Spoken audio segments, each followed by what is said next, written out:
Bonsoir à toutes, bonsoir à tous. Robin Ferrari est à la réalisation de cette émission. On va passer une heure avec Noël McGee. Bonsoir Noël McGee. Bonsoir Olivier Merci. Delpaux. Bonsoir tout le monde. Merci d'avoir Salut Gérard. Salut. Gérard Terronès, ouais, le producteur du Merci. disque. On va y venir à ce disque parce qu'en fait vous êtes là parce que vous avez une actualité, un disque qui vient de sortir sous le nom de Noël McGee and Afro-Caribbean Project. Oui.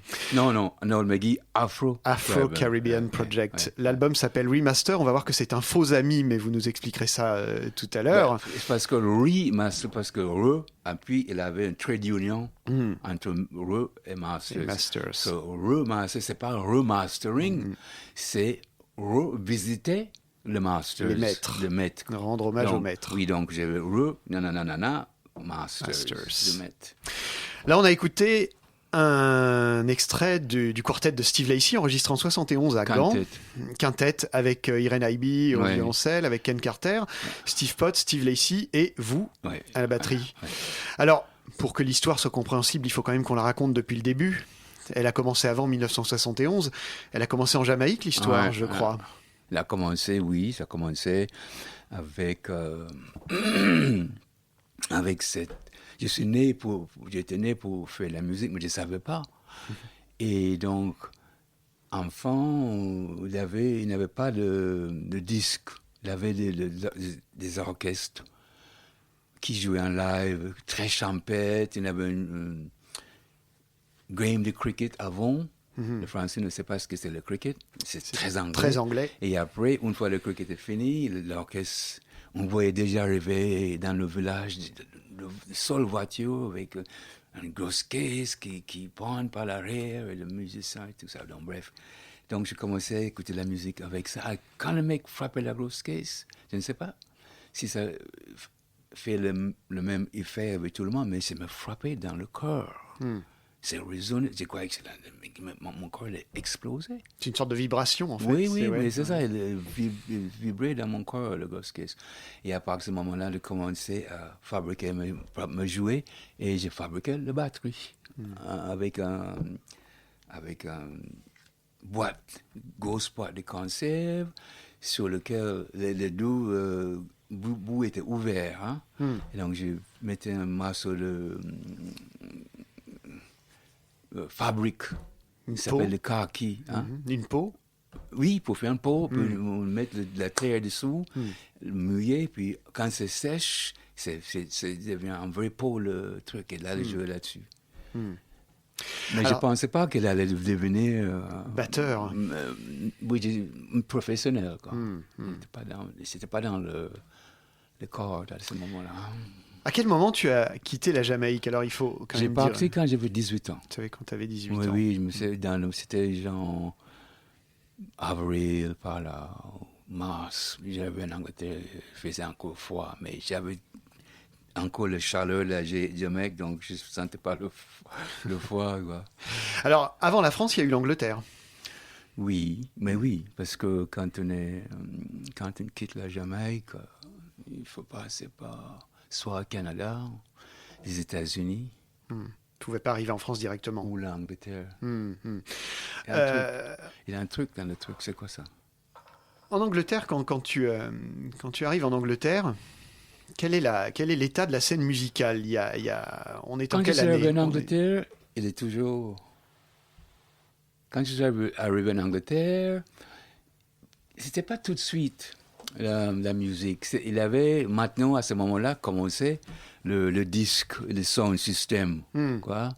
Et donc, on allait, nous, faire la fête le soir, on dansait sur la musique jamaïcaine qui s'appelait le Blue Beat, parce que ça commençait sur le label. Le premier label qui est sorti avec la musique jamaïcaine, c'est sur le label s'appelle le Blue Beat. Donc, automatiquement, la musique s'appelait le Blue Beat. Mais à ce moment-là, les musiciens jouaient le ska. Ils disaient tcha, tcha, tcha, tcha, tcha, tcha, tcha. C'est deux fois plus vite que le reggae maintenant. Et après, ils ont passé par le rocksteady. Et donc, c'est commencé à être reggae après, peut-être 10 ans après. Je crois que le mot reggae vient du mot raga, parce que beaucoup des Indiens là-bas en Jamaïque, les Indiens d'Asie, je veux dire. Ah oui, oui. Et donc le mot reggae viendrait peut-être du raga, le Oui, raga indien. je crois, oui. C'est intéressant parce que ça a pas et après, la musique est devenue, quand il faisait le drums and bass, c'est devenu ragamuffin. Ça fait mais ça venait de calypso. De fait c'était la basse. Alors ça, c'est des notions qu'on va retrouver d'ailleurs tout à l'heure quand on parlera du nouvel album. Mais alors l'arrivée vers le jazz, ça se passe comment pour toi?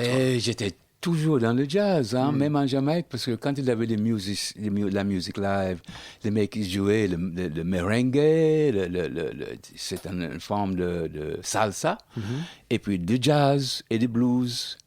Et puis, quand je suis arrivé à Kingston, je chantais déjà. Et mon cousin, il n'avait pas de tout d'oreille, il était, lui, académique, me dit, arrêtez de chanter le ragtime. Pour lui, c'était le ragtime. Alors que c'était pas du tout du ragtime. Oui, moi, j'ai chanté le blues. J'étais toujours branché musique. J'avais un oreille, tout ça. Alors, il y a donc l'Angleterre dans les années 60. Moi, je pense à... J'avais bien 62. 62. Donc j'avais 18 ans. Moi, je suis né en 1944, pendant la guerre. Ça veut dire qu'en Angleterre, tu commences à côtoyer aussi tous les... Alors déjà, tu croises sans doute les Sud-Africains. Oui, ça c'est une fois que j'ai commencé à jouer. Mais au début, j'étais à Balam, dans le sud-ouest. Et on écoutait, même le problème, quand j'étais en Jamaïque, à 15 ans, 14 ans et 9 mois, je suis devenu apprentice électricien. J'adorais l'électricité. Ah d'accord. Et donc, je rêvais d'aller en Angleterre pour faire l'électricité en Angleterre parce qu'on était britanniques, nous, on était anglais. Une et colonie donc, britannique, j'avais déjà 3 années, 3 ans et demi, 3 années, oui, de pratique de l'électricité. D'accord. Donc, j'arrivais en Angleterre avec tous mes outils pour commencer à travailler. J'ai foncé dans une boîte et j'ai dit, oui, je suis électricien, je cherche du boulot. Il me dit, mais électricien, comment? J'ai dit, mais bon, j'ai commencé à travailler. Il me dit, non, mais ici, c'est pas comme ça. Il faut faire 5 années d'apprentissage, avoir une espèce de CAP, BTS, je sais pas quoi. Donc, on ne peut pas vous engager. D'accord.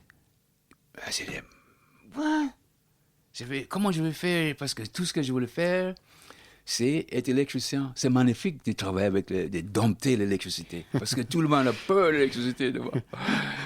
Et bon, bref, j'ai passé 2 années à galérer. Bon, c'était pas la galère. J'ai travaillé dans une usine. Je faisais des trucs intéressants comme remplir les tubes pour le radio. Parce que dans ce moment-là, il n'avait pas le solid state. Il n'avait pas comment on appelle, le radio. Le poste à lampe. Avant, il n'existait pas le transistor. Transistor, oui. Donc, moi, j'ai travaillé, j'ai rempli les valves pour mettre dans la radio la télé pour que ça fonctionne. Mais il y en avait marre de ça. Et je ne voulais pas le faire. Et puis, après 2 années de galère comme ça, j'ai vu un pote à moi qui descendait de la rue avec une boîte. J'ai dit, hey, what you got in that box, boo? Il me dit, c'est un trumpet. I said, whoa, you guys musicians? Oui, mais on n'a pas de batteur. J'ai dit, you got one? No.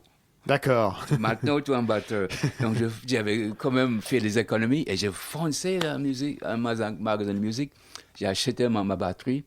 Je l'ai amenée chez lui, c'était le samedi, et j'ai monté la batterie. C'était le plus beau jour de ma vie. Quand j'étais assis derrière ma batterie. Tu vois? Et là, j'ai commencé ma vie. La vie de musicien. Ouais. L'arrivée en France se fait au début des années 70. Oui. Ouais. Oui. Mais oui, j'ai commencé à jouer en Angleterre, j'ai rencontré les musiciens, genre Spontaneous Music Ensemble. John Stevens. Oui, les musiciens de Soft Machine, Roger Wyatt. Robert Wyatt, il voulait même qu'on fasse un truc à 2 batteries, mais en tout temps, mais il a eu son accident. Oui. Il a eu son donc, accident en 73. Il ne pouvait plus jouer. Il ne pouvait plus, oui.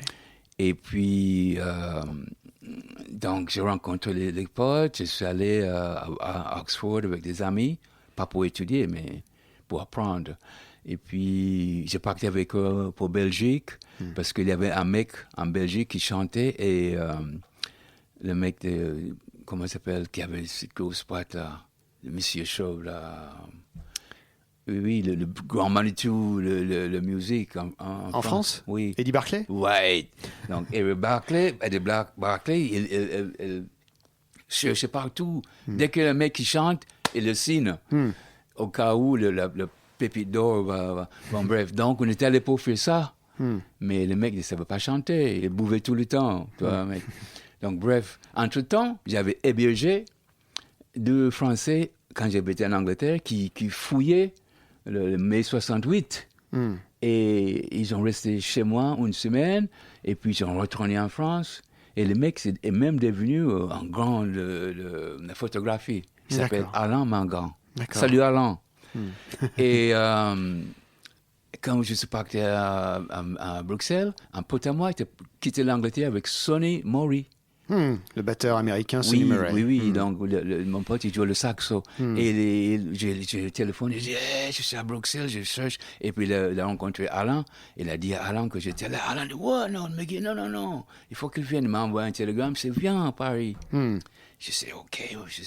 Comme ça, j'arrive à Paris en janvier 70. Alors, la liste des musiciens avec lesquels tu as joué à cette époque, elle est assez impressionnante. Il y a quelques enregistrements. On va citer par exemple Clifford Thornton. Voilà, The Panther and the Lash. François Tusk, bien sûr. À la même époque, Babe Guérin.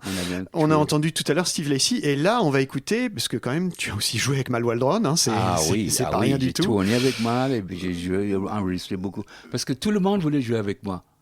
Parce que quand j'arrivais, en 71, on a fait cet album, mais je suis arrivé en 70. Et donc, c'est Alain Mangan, salut Alain, m'a amené, il est venu me chercher à la gare du Nord, m'a amené à rue de Bouchette, tout de suite au Chat qui pêche, et après, le lendemain, il m'a amené à Nanterre, dans une maison où il y avait Cole Mec Ensemble, les Dharma Quintet et tous ces gens-là. Il y avait Tusk. Toute la scène française, en fait. Et donc j'ai fait le bœuf.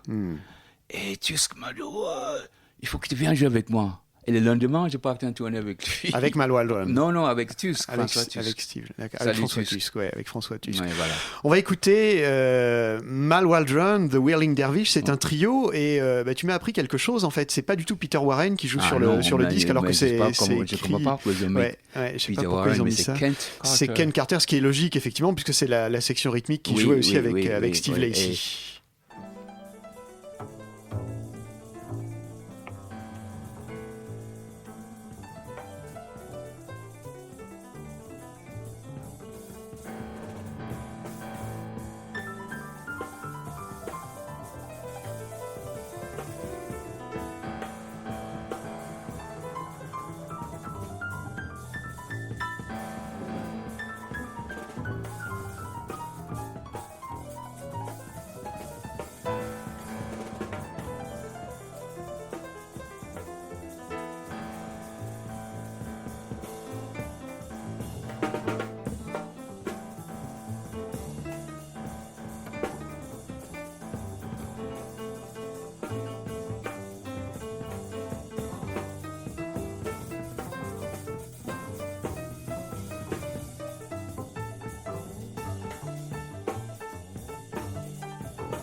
Mal Waldron trio avec Kent Carter et Noel McGee. Vous écoutez toujours Radio Campus 93.9. On est dans Jazz & Co. Et notre invité ce soir, c'est Noel McGee. J'ai une question avant qu'on aborde ta carrière en tant que telle. Est-ce que c'est compliqué justement de jouer avec des gens comme Mal Waldron, comme Steve Lacy? Est-ce qu'ils ont des demandes particulières ou est-ce que finalement ils te laissaient un peu faire ce que tu avais envie de faire? Oui, Steve Lacy, quand il m'a recruté, il m'a dit, tu fais tout ce que tu veux, mais tu ne swings pas. D'accord. Tu fais tout sauf swinguer. D'accord. Beautiful Baby, c'est ça, laisse-moi aussi. Mal, non, parce que comme j'ai joué avec Steve, et Steve c'était le héros de Mal, héros de beaucoup de monde en fait. Steve, hein, il est très très populaire, très très bon musicien, magnifique. Et donc, quand les gens m'ont pris, j'ai joué ce que je jouais, mais le problème, c'est que les gens voulaient, à un moment donné, que je fasse swinger. Ce que je savais, mais je ne voulais pas de tout swinger, parce que pour moi, swinger, c'est de jouer le bebop. Et bebop, ce n'était pas du tout ma tasse de thé. Ouais. Alors, tu as quand même joué avec des musiciens prestigieux. J'ai envie de poser la question, je ne vais pas la poser en disant est-ce que c'était mieux avant, mais c'était comment avant par rapport à aujourd'hui? Parce qu'on a aujourd'hui l'image de ces musiciens très prestigieux, mais à l'époque, est-ce qu'ils étaient déjà aussi prestigieux ou est-ce qu'ils étaient, étaient peut-être pas si connus que ça? Si, déjà à l'époque. Oui, Archie Shepp était prestigieux. Ah oui, un prestige terrible. Oui, tout le monde. Sinon, je n'aurais pas joué avec eux. Est-ce que c'était plus facile à l'époque de jouer? Est-ce que c'est plus difficile aujourd'hui? Ah non, c'était plus facile à cette époque-là. Ouais. Parce que j'ai eu l'impression d'avoir mauvaise foi, mais la compétition était moindre. On n'avait pas autant de musiciens français qui jouaient. C'est après les mecs qui sont montés à l'école, ils sont passés par l'école, ils sont de magnifiques musiciens, mais à ce moment-là, on n'attendait pas 3 mois pour avoir un concert. On se voyait au Chac et Pêche, et les mecs se disaient, ah tiens, j'ai un concert demain, viens, parce qu'on jouait dans le MJC, Maison de gens de la jeunes et de la culture. On jouait sur le campus. Donc c'était beaucoup plus facile pour gagner sa vie. Et il y avait peut-être aussi plus de lieux pour jouer. Peut-être il y en a moins maintenant. Oui, il y avait beaucoup plus de lieux à jouer. Oui, on était tout le temps sur les routes. Alors, la transition avec le nouvel album va passer par Trapèze, qui est sorti en 1975. Il y a quelque chose là qui est complètement surprenant, c'est que c'est pas du tout un album de free. Non. Alors pourquoi? Mais l'intuition. L'intuition. Mais encore. Mais il fallait... on ne peut pas faire le truc. Il fallait se projeter dans l'avenir chaque fois. Si on a envie de survivre dans ce métier, oui. Donc, je ne voyais pas le free jazz avec moi continuer jusqu'à maintenant, à mon âge. Quand j'ai fait Trapèze, c'était j'avais quoi? 75, j'avais 31 ans. Donc, quand j'ai eu la possibilité, l'occasion d'enregistrer, j'ai commencé à composer. Et puis, naturellement, je me suis dit, en plus, il y avait Miles qui avait sorti Bitches Brew. Ouais. Donc, je me suis dit, tiens, bon, je vais copier Miles. Et donc, j'ai travaillé le fond, le backbeat, l'afterbeat, comme on dit. J'ai travaillé. Et puis, je n'ai pas bien joué sur Trapèze quand même. Hein. J'ai fait le truc, mais je crois que je joue mieux sur le dernier, mais c'est normal, c'est 40 ans. Tu as eu le temps d'apprendre. Oui, j'ai le temps. On va en reparler de ce... Quand tu disais tout à l'heure, j'ai composé pour Trapèze. Ça veut dire que finalement, dans le free, on ne compose pas vraiment? Non, dans le free, il n'y a pas de composition. C'est instant composition, pour ICP. ICP, on appelle ça. Instant Composer Pool. Oui, ça c'est en Hollande. Oui, c'est l'orchestre. Et puis, comme je disais, qui s'appelle Spontaneous Music Ensemble à Londres. Donc, ça veut dire que la musique c'est spontané. Il y a Hugh Aldridge Hansberry qui continue, elle maintenant, elle joue in the moment. En même temps, Steve Lacy qui faisait du free jazz. Mais il composait lui. Voilà, il y avait des choses composées. Tout à l'heure, on chantait la mode Piquet. Mais oui. Mais il a fallu le mélodie, des heads composés, un thème. Parce que lui, il était très organisé. Ouais. Mais une fois, j'étais avec Potts. Et on jouait justement avec Steve Potts. Oui, avec Potts, dans un groupe. Le mec, il voulait jouer. Je dis, mais il faut qu'on organise quelque chose. Steve me dit, mais à ce moment-là, ce serait plus free. Oui. Il y a un compromis possible finalement quand même. Steve Lacy l'a montré. On peut à la fois faire des choses composées et en même temps les détruire, si je puis dire, pour les reconstruire. Mais tout le monde avait le titre, donc il avait des mélodies quelque part. Mais ça durait 25 secondes. Histoire de dire qu'on avait joué la composition. Oui, même nous, on ne jouait pas, on accompagnait la mélodie, mais pas dans les trucs, beding, baba, mais on c'est parti, tu vois. Ça partait très vite. Mais oui, tout de suite. D'accord. Alors, dernier point sur Trapèze, c'est quand même une belle réussite parce que c'est un album donc, qui est sorti en 75, qui a d'abord été réédité en CD une première fois au début des années 2000, je crois à peu près, et qui vient d'être réédité pour la seconde fois en CD à nouveau. C'est troisième ou la cinquième fois. Au moins la cinquième fois. Oui. D'accord. En CD et en vinyle. Oui, par Superfly. Manu, merci Manu. Merci Manu. Et la transition est toute trouvée avec le nouvel album. Donc, alors, le nouvel album, quand même, ça fait 40 ans que tu n'avais pas sorti de disque. Oui. Mais j'aime bien faire un disque tous les 40 ans. Parce que ça ne se fait pas.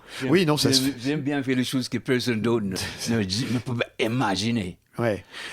Alors, ce nouvel album, tu vas nous en parler un petit peu. Pourquoi avoir choisi... Alors d'abord, c'est très influencé par les rythmes caribéens. Oui, mais il s'appelle Afro-Caribbean Project. Alors pourquoi ce choix finalement? Qu'est-ce qui t'a... Encore l'intuition. D'accord, mais il y a quelque chose d'écrit sur les notes de pochette et j'aimerais bien que tu développes. Ah oui, ok. Parce que, pourquoi Afro-Caribbean? Déjà, je suis Afro-Caribbean moi-même. Et le calypso... C'était pas chez nous, le calypso, c'était à Trinidad. Mais le calypso a influencé le reggae. Et à un moment, oui, il vient direct, le blues et le calypso. C'est ça, le reggae vient de là. Et le calypso vient de l'Afrique. C'est le Nigeria, c'est le high life. Et le salsa vient du Congo. Le salsa, c'est la musique Congo, c'est le rhythm congolais. Et donc, comme tous les rappeurs ont pris le parti de reggae qu'on appelle le ragamuffin. C'est rhythm, ils ont fait fortune avec. Et comme j'ai un peu l'oreille, et puis on écoute les compositions de Sonny Rollins, de Dizzy Gillespie, et même Charlie Parker, ils ont composé des calypso. La musique qui devrait être accompagnée par le calypso. Et comme je dis, mais il n'a jamais été joué comme ça. Donc je dis, comme moi j'ai fait ce que les autres ne font pas, je vais refaire ces masters. C'est pour ça que l'album s'appelle Remasters, parce que ce sont ces maîtres-là que j'ai revisité. Et donc, je décide de prendre le morceau qu'ils ont composé parce que le calypso, avant le bebop, juste entre le bebop et le swing, parce que beaucoup de Caribéens sont allés à New York. Et donc, le calypso a influencé beaucoup de monde. Le Rollins, il vient de Virgin à Île-Vierge, donc le calypso, il avait dans le sang. Et donc, j'ai eu l'idée de faire ça pour highlight de raga que les rappers ont bien utilisé pour gagner des millions. Et moi, je me suis dit, bon, je ne veux pas gagner des millions, mais quelques milliers. Tu veux gagner un peu, oui, déjà. Alors, tu parlais de Sonny Rollins et Charlie Parker, mais il y a aussi sur l'album, et c'est un morceau qu'on va écouter dans quelques instants, une composition de Wayne Shorter, Footprint. Duke Ellington. Alors, il y a le Rockin' Soul, Rockin' Rhythm de Duke Ellington. Oui. Et puis, il y a aussi Footprint de Wayne Shorter. Oui. Alors, c'est un morceau qui, là, paraît un peu plus inattendu, en fait. un peu plus surprenant parce que il est d'une autre époque, il est plutôt des années 60. Oui. Et qu'est-ce qui a fait que tu as choisi aussi ce morceau? Quelle est la particularité? C'est la même idée que le mec qui ont composé le morceau basé sur un rythme qu'ils avaient à l'intérieur, mais quand Wayne Shorter jouait ça, ils ont enregistré ça avec Miles Davis sur l'album, c'est pas Miles, je sais pas quoi, lequel. C'est la période du quintet, ouais. Oui. Et il y avait Tony Williams. Et c'est pas lui qui allait jouer le rythme que ces morceaux-là appelaient. C'est 6-8 déjà. Ça, c'est la basse, ouais. Oui, ça, c'est la ligne de basse. Ouais. Mais tout est basé sur la basse. Moi, toutes mes compositions, je compose tout de suite. Déjà, la première chose que je compose, c'est la ligne de basse. Pour qu'il ait un assis. Et puis, j'ai composé la mélodie. Et donc, Footprints s'appelle cette rythme qu'on appelle le shabby. C'est ça. Et pourtant, c'est pas comme ça qu'il est joué à l'origine. Mais non, parce qu'ils n'avaient pas de culture, ces gens-là. Ouais. Ils apprennent à jouer le jazz, mais en dehors du jazz, il y a une énorme culture musicale qu'on peut avoir. Ce qui veut dire que, selon toi, Wayne Shorter, en fait, compose ce morceau avec cette référence rythmique-là, sans le savoir, en fait, d'une certaine manière. Je crois qu'il a dû entendre ça quelque part. Lui, parce qu'il a beaucoup voyagé. Il a voyagé avec Art Blakey avant Miles. Hein? En Afrique, oui, aussi. Oui, donc, il a dû entendu ça quelque part. Mais il n'a pas fait écouter ça au section rythmique. Mais comment il s'appelle? Tony Williams? Non, le bassiste de Miles. Oui. Lui, il a Ron Carter. Oui, il a bien joué la ligne. Parce que Wayne avait écrit composé la ligne de basse. Ouais, qui correspondait bien. Mais avec cette mélodie. Donc,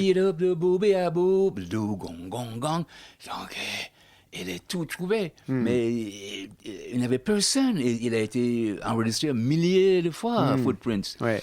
Personne n'a pas fait le rapprochement entre le rythme égyptien, qui est l'africain, et la mélodie et la ligne de basse. Avant moi, évidemment. Eh ben, on l'écoute, ce morceau Footprint, extrait de Remasters.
Radio Campus Paris sur 93.9 pour celles et ceux qui nous écoutent en région parisienne et puis pour tout le reste de la planète et les galaxies aux alentours. C'est sur le www.radiocampusparis, tout ça attaché.org. C'est toujours Jazz & Co et nous sommes toujours avec Noël McGee. Noël McGee Afro-Caribbean Project Re-Masters, il faut préciser. Remasters. Hors antenne, Noël, tu nous faisais observer le fait qu'il n'y avait pas de relance dans la batterie, que finalement tu leur traces un boulevard aux musiciens. Oui, justement, c'est ça. Parce que mon idée avec Afro-Caribbean Music, c'est mélodie, rhythm et solo, improvisation. Donc la batterie n'a pas, il a tracé la ligne. Et puis, pour que les musiciens soient bien à l'aise pour composer les phrases. Il n'a pas tout ce qui se passe derrière. Parce que comme c'est moi le leader, je n'ai rien à prouver. Donc, il n'a pas...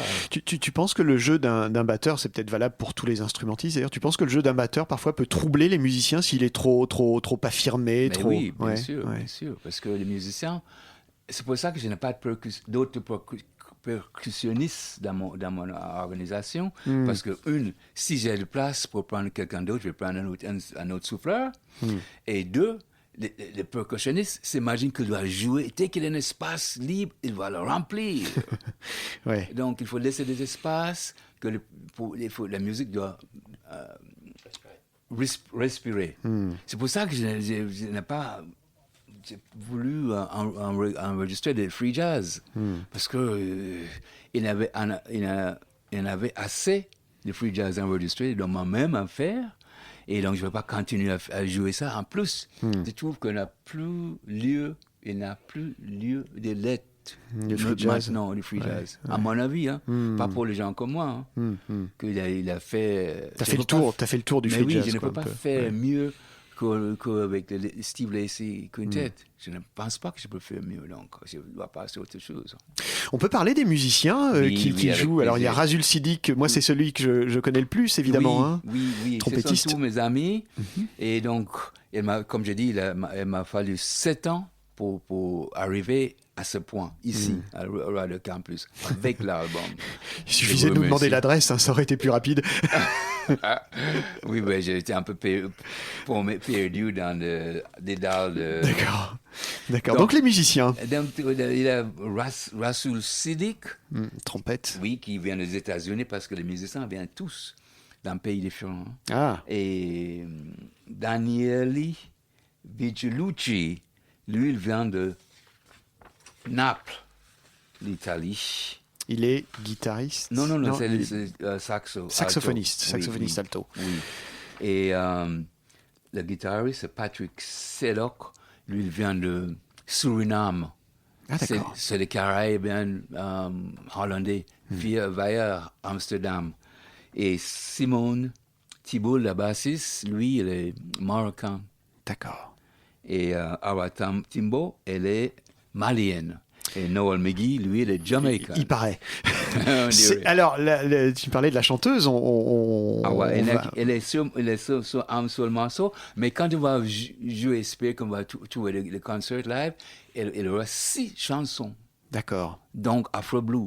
J'ai un truc en Afro Blue il faut absolument que vous venez écouter Afro-Caribbean Music quand on va jouer un concert, parce que j'ai un truc sur Afro Blue qui va vous mettre sur le fesse. Est-ce qu'il y a eu une difficulté à choisir les morceaux? J'imagine que tu es parti sur beaucoup plus de morceaux que les 8. Il y a 8 titres sur l'album. Ça a été difficile, le choix?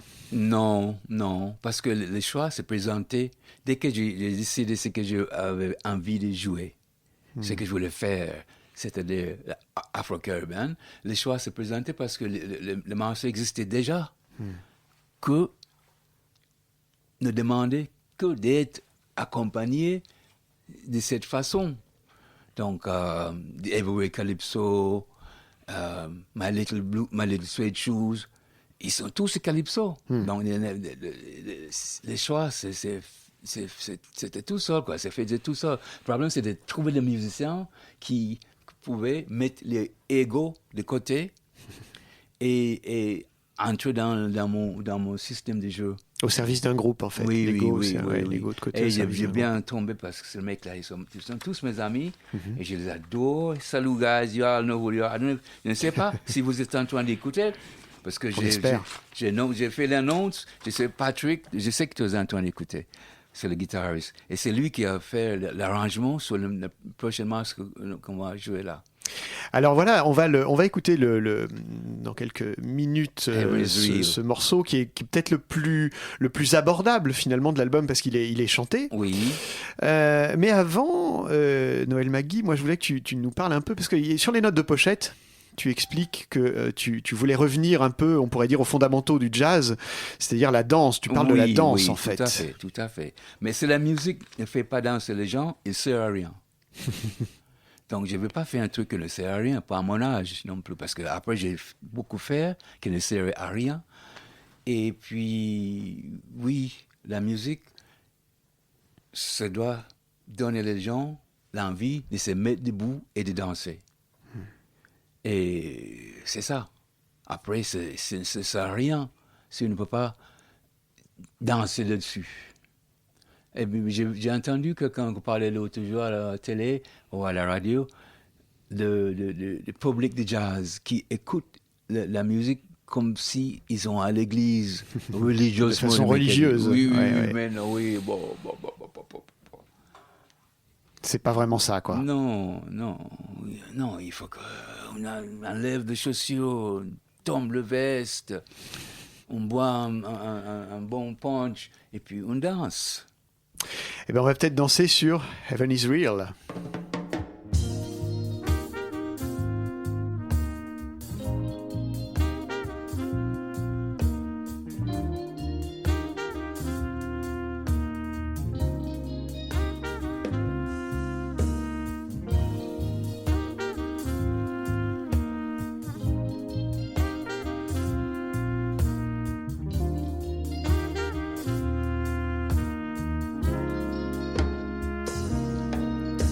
You'll never get to heaven.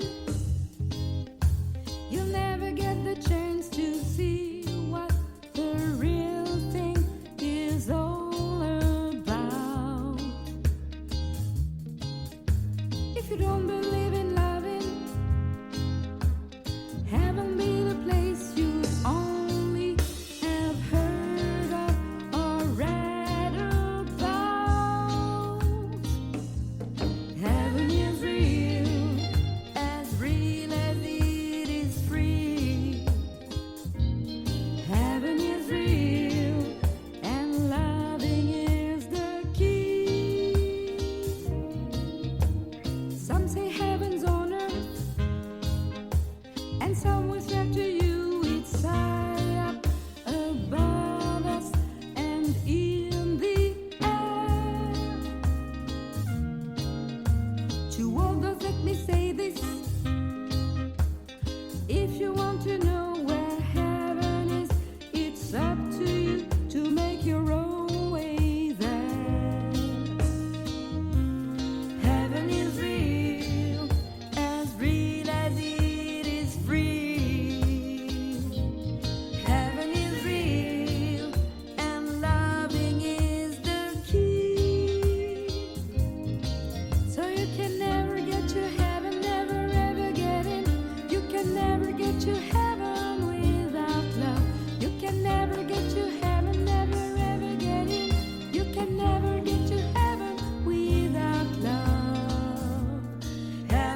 Heaven is Real, Jazz & Co avec Noël McGee. C'est déjà pratiquement la fin, Noël McGee. Ah oui.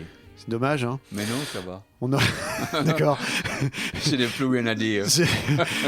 Si, encore. Alors moi, il me reste quand même à dire qu'on peut trouver ce disque. Il est sorti sur le label Futura, produit par Gérard Terronès. Oui. Vous pouvez le trouver. Non, coproduit par Gérard Terronès. Je vais me faire taper sur les doigts si je dis des bêtises avant la fin de l'émission. Le disque est produit par Noël McGee. Et produit par Noël McGee. Et Gérard Terronès. Salut Gérard. Salut Gérard. Alors c'est sur futuramarge.free.fr. On peut le trouver aussi au Souffle Continu, qui est un disquaire qui se trouve 22 rue Gerbier à Paris. Paris Jazz Corner. Ah, on peut le trouver aussi à Paris Jazz Corner. Et ben voilà. Ouais. Voilà. Et alors, on va se quitter avec un dernier morceau. Et alors là, c'est amusant parce que c'est une composition de toi, Dancer. Les 70, c'est ce qui était sur l'album. Trapèze. Oui, mais que j'ai revampé. Ah, complètement. Voilà, c'est dommage qu'on puisse pas entendre la première version pour comparer, mais j'ai hésité à faire un montage. Il n'y a pas de comparaison possible. Mais là où c'est amusant, c'est que l'introduction est un peu étonnante finalement. Also sprach Zarathustra. Mais oui. De Richard Strauss et non pas de Stanley Kubrick. Pourquoi avoir choisi c'est marrant, c'est un peu inattendu ça. Non, parce que tu ne me connais pas. C'est ma culture. D'accord. Je suis européenne quand même. Et j'écoute, j'adore, j'écoute la musique classique. Et comme je dis, c'est remasters. On va revisiter le maître. Et Richard Strauss, c'est un maître. D'accord. Oui, donc j'ai ajouté 16 mesures de une de ses compositions. Ainsi sprach Zarathustra. Ainsi parce que c'est un titre de Nietzsche. Et je suis très fan de Nietzsche. D'accord. Donc les deux ensemble, moi je ne pouvais pas. Tu ne pouvais pas louper ça. Louper ça. Merci beaucoup, Noël McGee. Ça nous a vraiment fait plaisir de te recevoir. Dans quelques minutes, les chroniqueurs arrivent avec leur disque sous le bras. On se quitte avec Dancer et avec l'intro d'Also Sprach Zarathustra. Oui. Noël McGee, Afro-Caribbean Project. Merci de m'avoir invité. C'est pas de très souci. Remasters. Et s'il y a des dates de concert, on en parlera. Mais justement, j'espère qu'avec cette émission, mon téléphone va sonner. Eh ben, on l'espère aussi. Merci Noël McGee. Il y a un prochain concert qui a lieu quand ? Il n'y a pas de concert. Pas de concert pour l'instant. L'album vient de sortir. L'album vient juste de sortir. Et je refuse de jouer autre chose que cet album. C'est noté.